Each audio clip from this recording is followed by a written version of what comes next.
আসসালামু আলাইকুম রহমতুল্লাহ। সুপ্রিয় দর্শক মণ্ডলী, চলুন এখন আমরা জেনে নিই ভাগে কুরবানি বিষয়ে চার ইমাম কি বলেছেন। এ বিষয়ে ইলমি বিশ্লেষণ করছেন শায়েখ আব্দুল্লাহ বিন আব্দুর রাজ্জাক। ইমাম শাফিঈ রাহিমাহুল্লাহ বলতেন যে আমি যে ফতোয়া দিচ্ছি এই ফতোয়া আমার নিকটে সঠিক, ইয়াহতামিলুল খাতা, কিন্তু ভুল হওয়ার সম্ভাবনা আছে। আর আমার বিরোধী পক্ষ যে ফতোয়া দিচ্ছে সেটা আমার নিকটে ভুল, ইয়াহতামিলুস সওয়াব, কিন্তু সঠিক হওয়ার সম্ভাবনা আছে। আর দ্বিতীয়ত, ভাগে কুরবানির যে মাসালা, এই মাসালায় যেটা সবচেয়ে বড় সমস্যা আমাদের দেশে তৈরি হয়েছে সেটা হচ্ছে মুকিম এবং মুসাফিরের মধ্যে পার্থক্য তৈরি করা। তো মুকিম এবং মুসাফিরের মধ্যে পার্থক্য তৈরি করতে গিয়ে এবং ভাগে কুরবানির পক্ষে বিপক্ষে বলতে গিয়ে আমার কাছে মনে হয়েছে যে সালাফে সালেহিনের যে ফতোয়া, যে মন্তব্য, সেগুলো অনেকেই হয়তো খুঁজে যাচাই বাছাই করে দেখার মতো সুযোগ অনেকেরই হয় না। বিশেষ করে এই যুগে গুগল সহজলভ্য হওয়ায় মানুষ আজকের যুগের আলেম ওলামাদের যে ওয়েবসাইটগুলো আছে এই ওয়েবসাইটগুলোর মধ্যেই নিজের ইলমি মোতালাকে সীমাবদ্ধ রাখে। যেমন শেখ সালেহ আল মোনাজ্জিদের islamq.com আছে, ইসলাম ওয়েব আছে, ইসলাম ফাতাওয়া আছে, aluka.com আছে। এগুলো সব বড় বড় ওয়েবসাইট।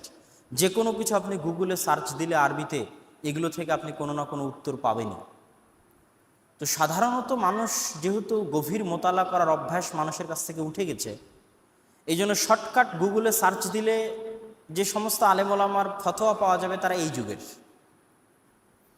আর আপনি যদি সালাফে সালেহিনের মন্তব্য জানতে চান তাহলে আপনাকে আগের যুগের বই পুস্তক ঘেটে ঘেটে ঘেটে ঘেটে পড়তে হবে। ওখানে আপনাকে ওয়েবসাইটে যিনি ফতোয়া লিখেছেন তিনি তো আর আপনাকে একসাথে সব বই ওখানে পেশ করে উল্লেখ করে দিবেন না। ঠিক শেখ ইবনে বাজ, শেখ সালেহ আল ওসাইমিন, শেখ নাসিরউদ্দিন আলবানী রাহিমাহুমুল্লাহ, এই তিনজনের ফতোয়া অনলাইনে অনেক সহজলভ্য। তো আমরাও যারা খুঁজি তারাও আমরা এই তিনজনের ফতোয়ার মধ্যেই নিজেদেরকে সীমাবদ্ধ রাখার চেষ্টা করি। কিন্তু প্রত্যেক সঠিক গবেষকের উচিত যে শুধু আজকের যুগের মধ্যে সীমাবদ্ধ না থেকে অতীত যুগ থেকে সকল সালাফে সালেহিনের কওল, আকওয়াল বিশ্লেষণ করে সিদ্ধান্ত গ্রহণ করা। যেমনটা আমি আপনাদের বলেছিলাম যে করোনার ক্ষেত্রে যে ফতোয়া, ছোঁয়াচে রোগ, 3 ফিট দূরত্ব, আপনি গুগলে যদি সার্চ দেন, ওয়াল্লাহি আল্লাহর কসম, আপনি এই ফতোয়াই পাবেন যে ছোঁয়াচে রোগ ইসলামে নাই। এটাই পাবেন। যত ওয়েবসাইটে যাবেন সব ওয়েবসাইটে এটাই পাবেন, সে যে ওয়েবসাইটে হোক না কেন। তো আমরাও যখন প্রথম প্রথম সার্চ দিই তখন এটাই আমাদের কাছে আসে, সেটার ভিত্তিতে আমিও কথা বলি। কিন্তু যখন আপনাদের সবার শ্রদ্ধেয় শাইখ আব্দুর রাজ্জাক বিন ইউসুফ উনি যখন খুব শক্ত করে বলেন যে না, ছোঁয়াচে রোগ ইসলামে নাই, তখন আমি আমার আগ্রহের জায়গা থেকে আগের যুগের বই পুস্তকগুলো যখন খুঁজে খুঁজে দেখলাম, এবং আমার বক্তব্য শুনলে দেখবেন এরকম 10 থেকে 12 জন ইমামের নাম আমি বক্তব্যে বলেছি যাদের মন্তব্য হচ্ছে যে না, ছোঁয়াচে রোগ নাই। কিন্তু যেহেতু এই যুগের আলেম ওলামা প্রায় সবাই ছোঁয়াচে রোগ থাকার পক্ষে, সেহেতু আপনি ওয়েবসাইটে সার্চ দিলে ওটাই পাবেন। তো এরকমই কিছুটা আসলে ভাগা কুরবানির বিষয়ও। ভাগে কুরবানি বিষয়ে যদি আমরা 4 মাযহাবকে সামনে রাখি তাহলে ইমাম মালিক, ইমাম আবু হানিফা, ইমাম শাফিঈ, ইমাম আহমদ বিন হাম্বল, তাদের মাযহাবকে যদি আমরা পরিষ্কার করতে যাই তো সবার আগে আমরা আবু হানিফা রাহিমাহুল্লাহর মাযহাব দিয়ে যদি শুরু করি, তো আবু হানিফা রাহিমাহুল্লাহর ফতোয়া হচ্ছে, যেটা বাদায়ুস সানায়ের মধ্যে হানাফি মাযহাবের বিখ্যাত ফিকহি ফতোয়ার গ্রন্থ, ফিকার গ্রন্থ লেখা আছে যে ইন্নাল কুরবাতা ফি হাযাল বাব ইরাকাতুদ দাম ওয়া ইরাকাতুদ দাম লা তাহতামিলু তাজজিআহ লিআন্না আয-যাবহা হুয়া ওয়াহিদ। যে এই কুরবানিতে আমাদের নেকি আমরা গ্রহণ করতে চাই, ইবাদত আমরা করতে চাই রক্ত প্রবাহিত করার মাধ্যমে, আর একটা জীবনের রক্ত প্রবাহিত করার মাধ্যমে আমরা নৈকট্য হাসিল করি। আর লা তাহতামিলু তাজজিআহ, আর এই জীবন খণ্ডন করা, ভাগ করা সম্ভব নয়। এই ইবাদতকে ভাগ করা, খণ্ডন করা সম্ভব নয়। এই জন্য আবু হানিফা রাহিমাহুল্লাহর মত হচ্ছে একটা ছাগলে একটা পরিবারও অংশগ্রহণ করতে পারবে না। একটা ছাগল পরিবারের মালিকের পক্ষ থেকে, যিনি মালিক তার পক্ষ থেকেই কুরবানি বলে গণ্য হবে। লা তাহতামিলুত তাজজিয়া, ভাগ করা সম্ভব নয়। দলিল ইমাম মালিকর সাথে আবু হানিফা রাহিমাহুল্লাহর কিছু পার্থক্য আছে, সেটা আমি ডিটেইলসে বলবো। তো এনারা যে বলছেন যে একটা কুরবানিকে ভাগ করা সম্ভব নয়, তাদের মূল দলিল কি? তাদের মূল দলিল হচ্ছে কুরবানি আজকের যুগের নতুন ইবাদত নয়। মুহাম্মদ সাল্লাল্লাহু আলাইহি ওয়াসাল্লাম নতুন করে কুরবানি করছেন এটা নয়, আগের যুগ থেকে কুরবানি চলে আসছে। পিতা আদম আলাইহিস সালামের দুই সন্তান হাবিল এবং কাবিল কুরবানি করেছে। ফাতুকুব্বিলা মিন আহাদিহিমা কাররাবা কুরবানান ফাতুকুব্বিলা মিন আহাদিহিমা, তারা দুই ভাই কুরবানি পেশ করলো, তাদের কুরবানি একজনেরটা আল্লাহ কবুল করলো। ওই যে কুরবানি ইব্রাহিম আলাইহিস সালামের, এই আদম আলাইহিস সালামের দুই সন্তান দিয়ে শুরু হয়েছে, যেটা আল্লাহ সুবহানাহু তাআলা পবিত্র কোরআন মাজিদের মধ্যে আরো স্পষ্ট করে বলেছেন আগের যুগের উম্মতের কুরবানির কথা, যে আগের যুগের উম্মতের মধ্যে যাদের কুরবানি কবুল হতো তাদের কুরবানি আগুনে এসে পুড়ে যেত। তো যখনই আপনি আগুনে এসে পুড়ে যাওয়া বলবেন, তখন কোশ্চেনকালও সেটার মধ্যে ভাগ করা সম্ভব হবে না। আল্লাহ সুবহানাহু ওয়া তাআলা সূরা আলে ইমরানের 83 নম্বর আয়াতে বলছেন, হাত্তা ইয়াতিনা বিকুরবানিন তাকুলুহুন নার, একটা কুরবানি যেই কুরবানিকে আগুন এসে খেয়ে যাবে। এখন 7 জনে আমরা কুরবানি দিয়েছি, আমাদের 7 জনের কার কুরবানি কবুল হয়েছে, এটা যদি আমরা মুহাম্মদ সাল্লাল্লাহু আলাইহি ওয়াসাল্লামের আগের যুগের আগুন এসে কুরবানি পুড়ে নিয়ে যাবে, তখন তো কোনো মতেই জানা সম্ভব নয় যে আসলে কার কুরবানি কবুল হয়েছে। আমি মনে হয় কথা বুঝাতে পারিনি।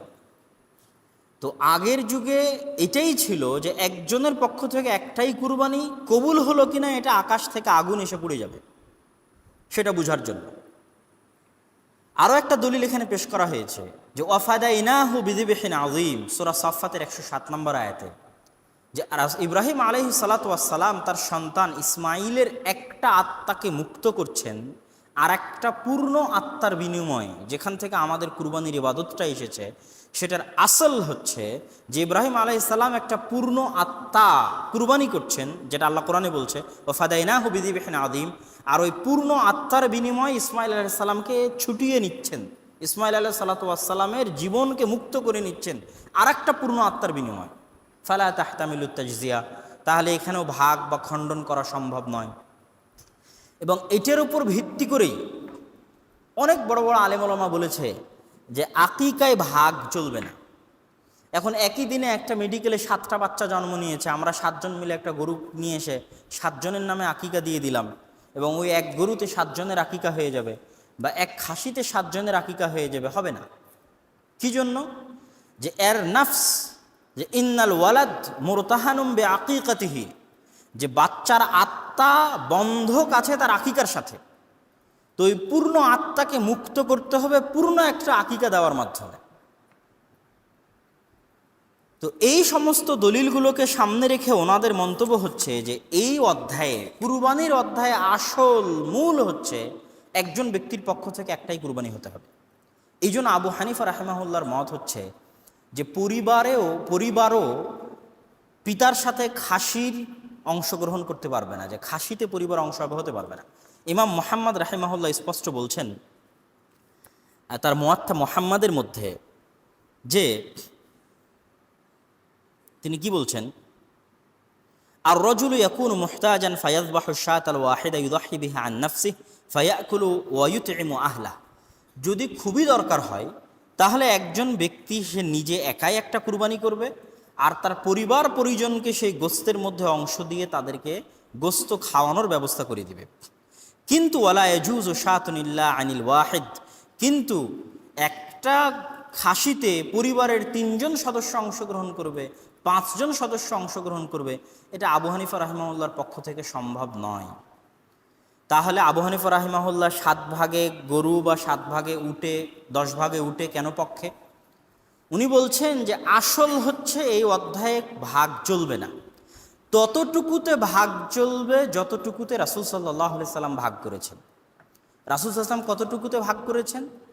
তিনি 7 জন মিলে সাহাবীদেরকে একটা গরুতে ভাগ দেওয়ার জন্য বলেছেন, 10 জন মিলে একটা উটে ভাগ দেওয়ার জন্য বলেছেন, এখানে একটা সূক্ষ্ম জিনিস মনে রাখবেন যে আবু হানিফা রাহিমাহুল্লাহ যখন পরিবারকে একটা খাসিতে অংশ নিতে দিচ্ছে না, তাহলে ভাগে কিভাবে উনি পরিবারকে 7 পরিবারকে অংশ নিতে দিবে? এই প্রশ্নটা খুব ভালোভাবে মনে রাখবেন যে আবু হানিফা রাহিমাহুল্লাহ একটা খাসিতে একটা পরিবার অংশ নিতে দিবেন না, তাহলে 7 ভাগে 7 পরিবারকে কিভাবে উনি অংশ নিতে দিবেন? 7 পরিবার, 7টা ভাগ, 7 জন, 7 ব্যক্তির পক্ষ থেকে, যেখানে একটা খাসি উনি একটা ব্যক্তির পক্ষ থেকে বলছেন। এবং এগুলো স্পষ্টভাবে বাদাইউস সানাই বলেন, মুয়াত্তা মুহাম্মদ বলেন, বা আরও যত বই পুস্তক আছে এগুলো সবগুলোর মধ্যে স্পষ্টভাবে পাবেন। এখন আবু হানিফা রাহিমাহুল্লাহর ফতোয়ার সাথে ইমাম মালিকের ফতোয়ার পার্থক্য কি? ইমাম মালিকের সাথে আবু হানিফা রাহিমাহুল্লাহর পার্থক্য হচ্ছে, ইমাম মালিকও কুরবানিতে ভাগের পক্ষে নয়, তবে উনি একটা খাসিতে একটা পরিবার অংশগ্রহণ করতে পারবে, চাহে পরিবারের সদস্য 7 জনের বেশি হোক 7 জনের কম হোক, তাতে আসে যায় না। 100 জন হলেও একটা খাসিতে একটা পরিবার অংশগ্রহণ করতে পারবে। ওনার দলিল কি? ওনার দলিল আপনারা জানেন, রাসূল সাল্লাল্লাহু আলাইহি ওয়াসাল্লামের স্পষ্ট হাদিস যে তিনি তার পরিবারের পক্ষ থেকে কুরবানি করেছেন। রাসূল সাল্লাল্লাহু আলাইহি ওয়াসাল্লাম হাদিসে বলেছে যে তোমরা একটা পরিবারের পক্ষ থেকে একটা কুরবানি দাও। তাহলে এই হাদিসে আবু হানিফা রাহিমাহুল্লাহর কি উত্তর? ইমাম তাহাবি রাহিমাহুল্লাহ বলছে এগুলো সব আল্লাহ রাসূলের সাথে খাস। শারহ মাআনিল আসারের মধ্যে যদি যান, তাহলে শারহ মাআনিল আসারের মধ্যে ইমাম তাহাবি রাহিমাহুল্লাহ এই হাদিসগুলো, যে হাদিসগুলো আমরা পেশ করি যে একটা খাসিতে একটা পরিবার অংশগ্রহণ করবে, এগুলো সবগুলোকে উনি রাসূল সাল্লাল্লাহু আলাইহি ওয়াসাল্লামের সাথে খাস হিসেবে পেশ করেছেন। কে? ইমাম তাহাবি রাহিমাহুল্লাহ আবু হানিফা রাহিমাহুল্লাহর মাযহাব এবং মাসলাক সাবেত করতে গিয়ে। তো ইমাম মালিক রাহিমাহুল্লাহ পরিবার অংশগ্রহণ করতে পারবে একটা খাসিতে, কিন্তু 7 ভাগ কেন চলবে না? ইমাম মালিক রাহিমাহুল্লাহর কথা হচ্ছে যে আমি নেকিতে অন্য কাউকে শরিক করতে পারি, দামে নয়। নেকিতে কিভাবে? ইয়াজুজুল ইশতিরাক ফিস সাওয়াব ওয়ালা ইয়াজুজুল ইশতিরাক ফিল উযহিয়াহ ওয়ালা ফিল লাহম ওয়ালা ফি লুহুমে বাহিমাতিল আনআম। যে ভাগ সম্ভব নেকিতে, ভাগ মালিকানায় গোস্তে সম্ভব নয়। ইমাম মালিক রাহিমাহুল্লাহর ফতোয়া। নেকিতে সম্ভব মানে আমি পরিবারের মালিক, আমি আমার নিজের ব্যক্তিগত টাকা দিয়ে একটা খাসি, একটা গরু কিনে নিয়ে এসেছি। এখন আমি আমার টাকায়, আমার মালিকানায় একটা গরু, একটা খাসি কুরবানি করছি, কিন্তু এই গরু খাসি কুরবানির নেকিতে আমার পরিবারকে শরিক করছি। ইয়াজুজুল ইশতিরাক ফিস সাওয়াব, এই যে নেকিতে আমি তাদেরকে শরিক করছি, এটা জায়েজ। কিন্তু একটা গরু, একটা খাসি, একটা উট, 7 জন মালিক, 7 জনের টাকা ওর মধ্যে থাকবে, 7 জন সেই গোস্ত ভাগ করে নিয়ে যাবে। ইমাম মালিকের মতে বাতালাতিল উযহিয়া, এই উযহিয়াই বাতিল, এই কুরবানি বাতিল। এটা হচ্ছে ইমাম মালিক রাহিমাহুল্লাহর শক্ত ফতোয়া।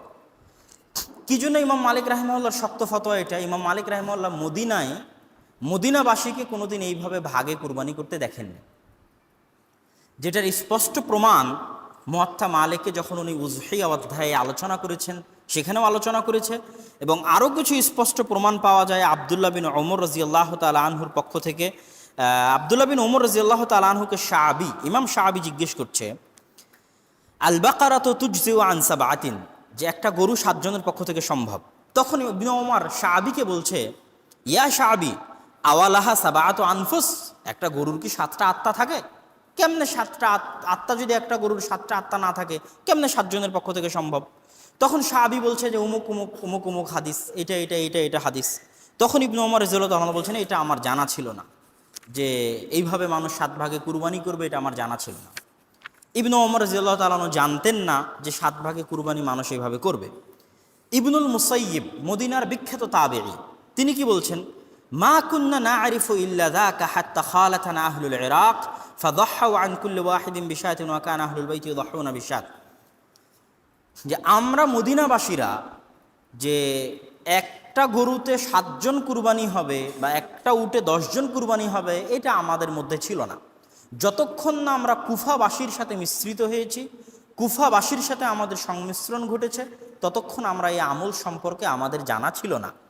তো যেহেতু ইমাম মালিক মদিনার মানুষ, মদিনায় উনি এই আমল দেখেননি, এবং মদিনা এবং মক্কায় এই আমলের ব্যাপক প্রচলন ছিল না। যেটা আবু আইয়ুব আল আনসারী রাদিয়াল্লাহু তাআলা আনহুর হাদিসেও স্পষ্ট হয়, যে আবু আইয়ুব আল আনসারী রাদিয়াল্লাহু তাআলা আনহুর হাদিসে তাকে জিজ্ঞেস করা হচ্ছে যে কাইফা কানাতুল উযহিয়া ফি আহদি রাসূলিল্লাহ সাল্লাল্লাহু আলাইহি ওয়াসাল্লাম, আল্লাহ রাসূলের যুগে কুরবানি কেমন ছিল? তিনি বলছেন আল্লাহ রাসূলের যুগে কুরবানি ছিল এক পরিবারের পক্ষ থেকে একটা কুরবানি। বর্তমানে আমরা যেটা দেখছি এটা তো আমাদের রাসূল সাল্লাল্লাহু আলাইহি সাল্লামের যুগে ছিল না। পরবর্তীতে যখন মানুষ কুরবানি নিয়ে প্রতিযোগিতা করা শুরু করলো, তখন মানুষের মধ্যে এটা চলে আসলো। তো ইমাম মালিক রাহিমাহুল্লাহর মাযহাবের খোলাসা হচ্ছে নেকিতে শরিক সম্ভব, মালিক এবং গোস্তে শরিক সম্ভব নয়, উযহিয়া বাতিল হয়ে যাবে। আবু হানিফা রাহিমাহুল্লাহর কি মত? আবু হানিফা রাহিমাহুল্লাহর মত হচ্ছে একটা খাসি একজন ব্যক্তির পক্ষ থেকে সম্ভব, ওখানে পরিবার অংশগ্রহণ করতে পারবে না।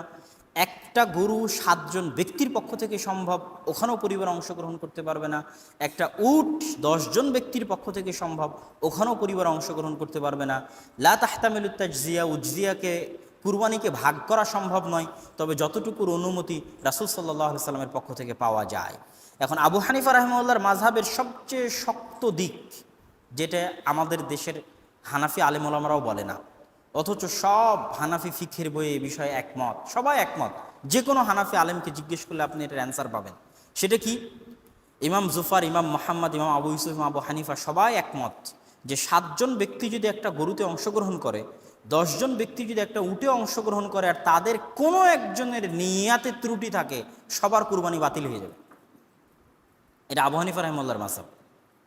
শাফিঈ রাহিমাহুল্লাহ সবচেয়ে উদার কুরবানির মাসালায়।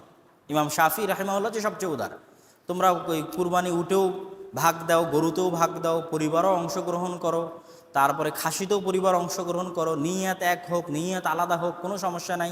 শাফিঈ রাহিমাহুল্লাহ হচ্ছে কুরবানির মাসালায় সবচেয়ে উদার, যেটার আমল আমরা বর্তমান সমাজে দেখতে পাচ্ছি। তো আবু হানিফা রাহিমাহুল্লাহর মত হচ্ছে, যেটা আপনাদের সবার মনে রাখতে হবে, এবং যারা হানাফি মাযহাবের ভাই বোন তাদেরকেও মনে রাখতে হবে, যে যদি তারা সত্যি হানাফি মাযহাবের অনুসারী হয়, তাহলে এই কথা তাদের মনে রাখা জরুরি, যে আমরা যদি 7 জন একটা গরুতে অংশগ্রহণ করি, 10 জন একটা উটে অংশগ্রহণ করি, কোনো একজনের নিয়াতে যদি ত্রুটি থাকে, বাতালাতিল উযহিয়াহ, পরিপূর্ণ কুরবানি বাতিল বলে গণ্য হবে।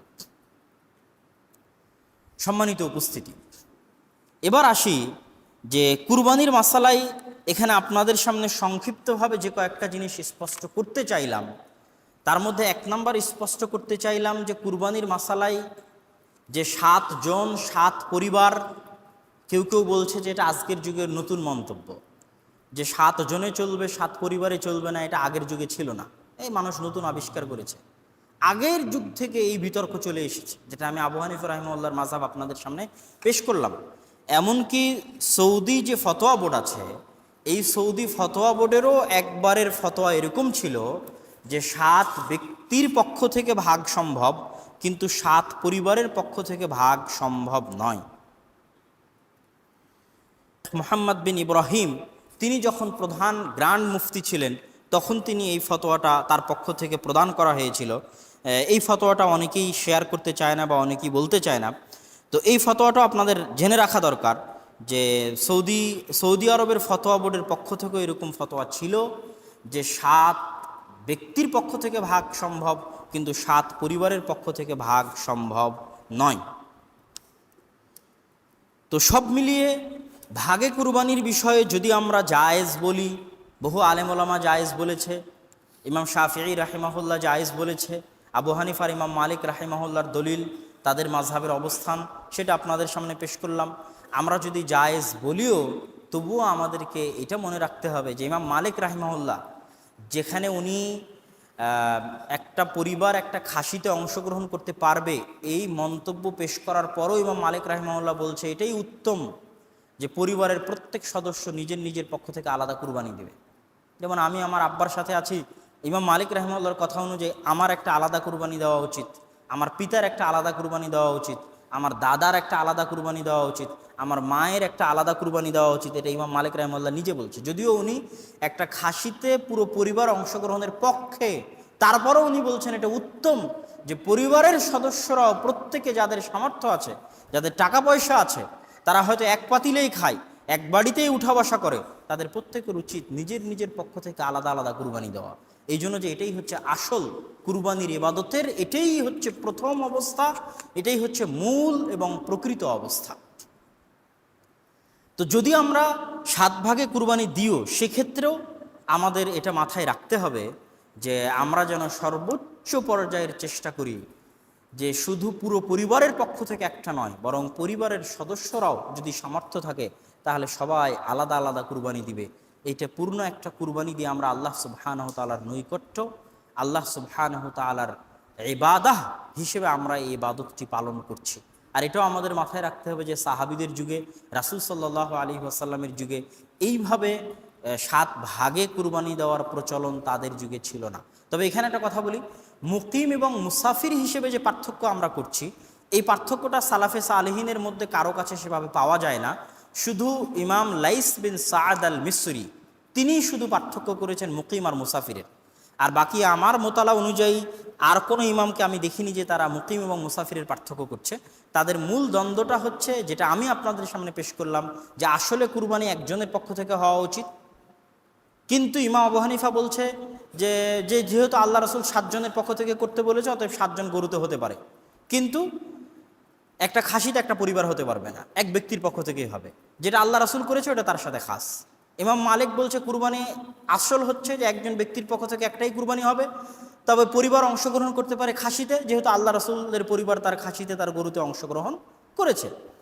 আর বাকি যে সফরের হাদিস বা ইত্যাদির হাদিস, ওটার বিষয়ে আবু হানিফা ইমাম মালিকের মত কি, যে রাসূল সাল্লাল্লাহু আলাইহি ওয়াসাল্লাম যে ওখানে 7 জন করতে বললো, তখন ইমাম মালিক উত্তরে বলছেন, এই জিনিসটা বক্তব্যের মধ্যে ক্লিয়ার করতে ছুটে গেছে, আমরা যেটা কুরবানি বলছি এইটাই যখন হাজিরা করে তখন এটাকে হাদি বলা হয়।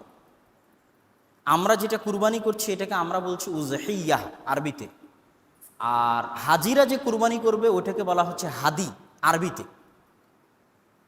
হাদি মানে হচ্ছে হাদিয়াম বালিগাল কাবাহ, এমন কোনো প্রাণী যেটাকে সাজিয়ে গুছিয়ে গলায় মালা দিয়ে সুন্দর করে সাজিয়ে গুছিয়ে কাবার উদ্দেশ্যে প্রেরণ করে দেওয়া হয়েছে, এটাকে হচ্ছে হাদি। হাদি কখনো ওয়াজিব হয়, কখনো সুন্নাত হয়। ওয়াজিব বিভিন্ন সময় হয়, তার মধ্যে যেমন কোনো ওয়াজিব কাজ যদি ছুটে যায়, হজের মধ্যে কোনো একটা ওয়াজিব কাজ ছুটে গেছে, তখন ওটাকে বলে দম ওয়াজিব হওয়া। যারা হজ করেছেন তারা জানেন, দাম মানে রক্ত, রক্ত ওয়াজিব হওয়া, রক্ত মানে তার জন্য একটা হাদি, একটা কুরবানি করা ওয়াজিব হয়ে গেছে। তো ইমাম মালিক রাহিমাহুল্লাহ বলছে যে হজ অবস্থায় যখন হাজিরা হজ করবে, তখন যদি তার উপর হাদি ওয়াজিব হয় কোনো কারণে, তামাত্তুয়ের কারণে হোক, কেরানের কারণে হোক, অথবা কোনো ইবাদত ছুটে যাওয়ার কারণে হোক, কারো উপর যদি হজ করা অবস্থায় কুরবানি ওয়াজিব হয়, এমনিতে কিন্তু কুরবানি ওয়াজিব ইবাদত নয়, কুরবানি তো সুন্নাত ইবাদত, সবাই জানেন। তাহলে হাজিদের জন্য সুন্নাত, আমার আপনার জন্য সুন্নাত, কিন্তু কখনো কখনো হাজির উপর ওয়াজিব হতে পারে।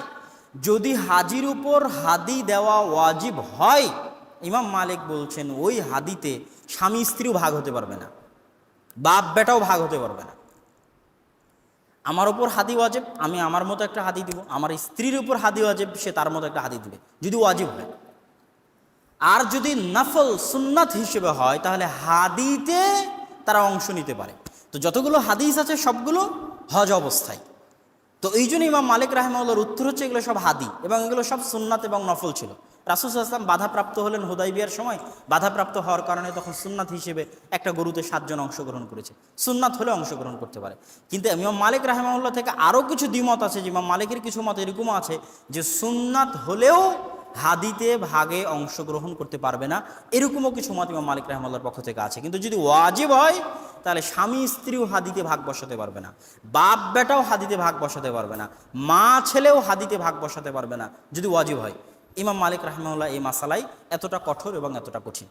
সুতরাং আমাদের চেষ্টা করতে হবে যে আমরা যেন ভাগে কুরবানি থেকে বেঁচে থাকতে পারি। ইবাদত হিসেবে আল্লাহ সুবহানাহু ওয়া তাআলার সন্তুষ্টির জন্য সকলের উচিত নিজ নিজ ব্যক্তির পক্ষ থেকে, পরিবারের পক্ষ থেকে একটা পূর্ণাঙ্গ কুরবানি আল্লাহ সুবহানাহু ওয়া তাআলার সন্তুষ্টির জন্য প্রদান করা, এবং পরিপূর্ণ সাফ নিয়তের সাথে। আপনি ভাগে অংশগ্রহণ করবেন, আরেকজনের নিয়াত, আরেকজনের নিয়াত, 7 জনের নিয়াত, 7 জনের টাকা, এটা তখন কি হবে? যেটা আবু হানিফা রাহিমাহুল্লাহ বলছে যে বাতালাতুল উযহিয়া, কুরবানি বাতিল হয়ে যাবে।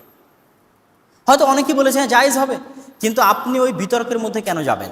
আমাদের উচিত এই জাতীয় বিতর্ক থেকে বেরিয়ে এসে যেটা উত্তম সেটার প্রতি আমল করা, যেটা নিশ্চিত যে আল্লাহ সুবহানাহু ওয়া তাআলার দরবারে কবুল হবে সেটার প্রতি আমল করা।